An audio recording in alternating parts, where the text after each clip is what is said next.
Assalamu alaikum jama haray mi tori ke on partage ne live meɗen on iɗon gandi programme ji ɗi hande kadi wona ko suuɗi hande kadi laaɓani few Mamady Doumbouya wonɓe ɓen wadde campagne ji inde makko ɓaynini en fof meɗen nden suti mo deƴƴi mo jokki ko jokki makko on mbeɗa andi ɗo lana don kadi ɓayno eɓɓi kadi no décidi tun kamɓe wonɓe ɓen nder ton ka cnrd goto présentant ko candidat enen kadi immoɗen waɗen ko duwaɗen kon en fof meɗen wakkilo ɗen ɓay yawgol kalum na ƴettante ɗum visa ten jaaɓu few ɓe waɗana en constitution ɗo ko tawata ɓe yaltinanali en honto forcé de détenuɓe ɓen camarade ɓe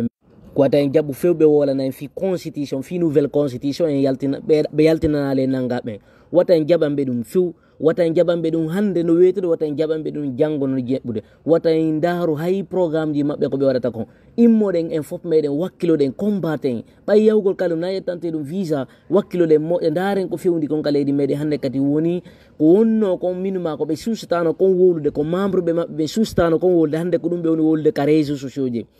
chauffeur ɓe no piira fi transport a tawata naade ko mapini ɓe ko honno ɓe immortoɓe wakkiloɓe daro kamɓe kadi ɓe darna golleji maɓɓe ɗi fino leydi ndi hettoro koɓe daro ɗo e darugol ɗo commantogol piira e nder boutique aji woɓɓe e nder piira e nder magasin ji woɓɓe madina ɗo haɓɓito kañum kan ko ɗon wurata haɓɓito programme non meɗen ngalɗe guine jon immoɗen en fof meɗen anden ko duwaɗen ko wadde par ce que en fof meɗen hewti hande kadi en fof meɗen ko waɗite guite men Guinée no weltare fi no addanede bis Guinée no weltare fiɗin pays ɗum ndin leydi men no neeɓi ko ndi hande ɗum no neeɓi ko duwaɗen heɓude otoje tranquillement e laawi yajuɗi ko dogue ko leydi meɗen e sécurité e ñameteji kelluɗi ka leydi meɗen e machine je gollayɗe ka leydi meɗen hara nayi yaw ko jananede onon hiɗon weltare hiɗon natude e boutique ji woɓɓe piron fi naɓugol tonji wono yarete ɗum ɗo sigiri dare ko ɓe on naɓirde ton goto sigiri hakkude moɗon e Allah dare ko ɓe on naɓirde tonji ɗi laabe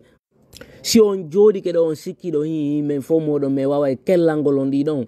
mi nani ɗo yewtereji gon to wonɓe ɓen ka seyifde ko waɗi kon ɗo yewtere merci mais mi ala haalde fuse muɗum mi aroya e répondugol kamɓe kadi yewtere maɓɓe ne mais ko numi mari komi yewta ɗo immoɗen en fof meɗen wakkiloɗen sen wakkilake o sayiɗo ko o sayiɗo duwaɗen combattre miɗe tori Allah ɗo e 5 septembre hewtude yo Allah taw hara ɓe no woodi ko hirni sina ɗum ha en yiyoyay ko waɗoyta ko nde ñande mum par ce que jama on fof meɗen hiɗen andi ɓeɗo sen immanike ɓe tun wallahi ɓe way ko laamu kono jentoɗe noon hande kadi habboɗen ɗo programme ñande be inna ko ɗum ɗo ko enen jogiti ko bonata kon wata en waɗi ɗum ɗo nago yi alaggi sellu habborto ɗen ko enen duwa wakkilade par ce que ko droit meɗen ɗi buuɗi men ɗi wonɗe hiide ɗon naɓede jonne toon sukaɓe gon to fi yo votanɓe waɗanɓe campagne fi o constitution maɓɓe ɗo no ɓe affaire tout pose hay si ɓe itta e hokko e jama on fi o constitution wonu valide candidature Mamady Doumbouya ɓe waɗa e fiitu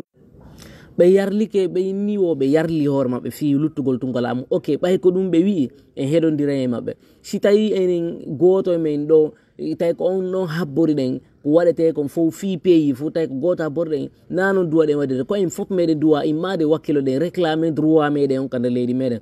ɓe haalde ɗo debbo e marché hayi ko marché ji piiji ɗum fof ɓe haalde fi yo fof aru votana ɓe fi honnu ɓe par ce que on yi déjà constitution